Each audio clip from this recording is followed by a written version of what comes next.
Members, the House has resumed, and at the break we were on the Legal Services Bill, and Carmel Cipollone was speaking and has 4 minutes and 40 minutes remaining, should she wish to do so. She appears that she does not. I call Chester Borrows. Good old Chester Borrows. Good old Chester. Sorry, Chester. Thank you, Mr. Speaker. I think one of the saddest things in debating any legal aid legislation is that there's an automatic assumption that when you're dealing with legal aid, you're talking about those who are defending the despicable, the guilty, and those least worthy within our society.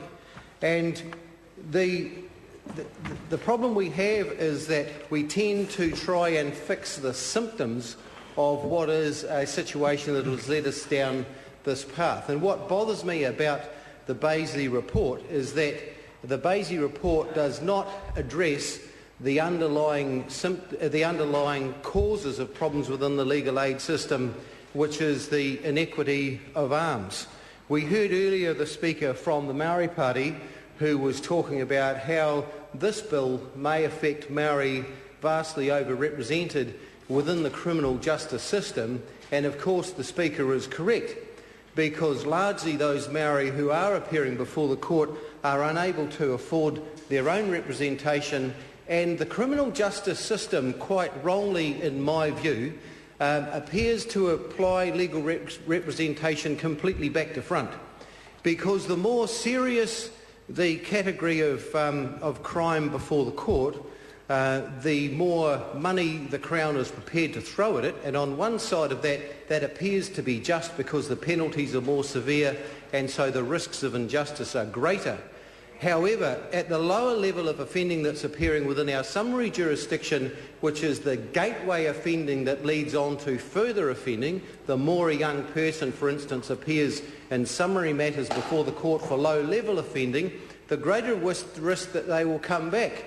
And who do we see applied to defending people appearing within the criminal justice system at that lower level? Well, invariably, they are staff solicitors in big firms with little practice, little supervision, and the least ability to actually apply themselves in the defence of those people appearing before the court, and it is wrong. We never seem to apply our minds either to the comparative legislation and that which deals with Crown solicitors. And for instance, a Crown solicitor appearing in a summary matter before the district court that's going on to depositions is allowed to have 15 hours preparation work to prepare for that depositions hearing. A legal aid lawyer appearing on the same matter would get 3 hours, and you have to ask why. The Crown solicitor has got 8,500 sworn police staff that he can apply to the inquiry legwork in the investigation of that case, or covering up the holes that he has found during the course of his examination of the case that he is about to put before the court. The Defence Counsel on legal aid, if he wants to have similar inquiries made because of the holes that he has found, A, is not allowed to go and do them himself because it creates a conflict when he wants to lead that evidence in court. Secondly, has to apply to the Legal Services Agency as it is now, and under this legislation through the legal aid system through Justice, for a private investigator to go out and ask those questions and take those statements. Now, there is a huge inequity of arms there, and that has never been addressed.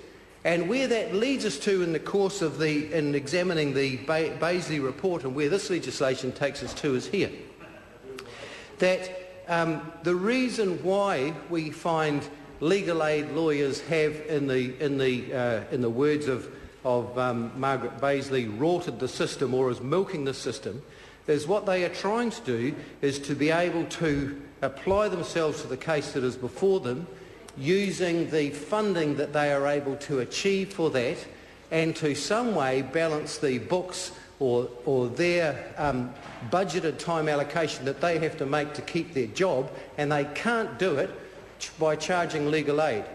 And so you end up in a situation, as Mr Bridges indicated earlier on, A Crown solicitor is appearing at an immediate rate of pay in the same case may be paying $150 an hour. The legal aid lawyer is getting somewhere between $95 and $110. At least they were a few years ago when I was in exactly that situation. And I think that should be a real concern for all of us, because at the moment all this is addressing is the expediency for which a matter can travel through the court system and the cost to the taxpayer, which are due considerations that must be given, but at the same time I'm mindful of the inequities that it can lead to, and I think we need to, at some stage in the future, address those inequities. It's been raised, the issue around preferred providers. And this is the ability of someone appearing in a court case to be able to choose who is going to be their legal aid appointed lawyer in their particular case. And it was interesting to note that the Law Society and the Criminal Bar Association didn't come out with a position either way in this, and that is because their own bar is divided. There are people who are in receipt of legal aid cases who are making a lot of money and getting a lot of referrals, and it appears on the face of it that there is no justification for that. And there is currently a matter traversing through the court system where someone is seeking judicial review, and we won't comment on that case particularly, but it is not unheard of for some people to get 500 cases assigned to them by a preferred provider in the court in South Auckland. Very difficult to understand then how someone in the Public Defence Service, who is also able under the same situation to be able to be nominated as a preferred provider, only getting about 50, quite a popular lawyer, and so there is a real inequity there. I think quite justifiably the criminal bar in South Auckland was aghast at the way that the Basey report talked as if there were the majority of lawyers appearing as defence counsel and in receipt of legal aid assignments were rorting the system or milking the system, and they were very disappointed that there was no appreciation at all of the situation that they find themselves in respect of their inequity of arms, as I've covered. I just want to finish by saying this piece of legislation, which principally folds the Legal Services Agency into the Ministry of Justice in order to gain those efficiencies, is good. The thrust of moving cases more quickly through the court system is also good.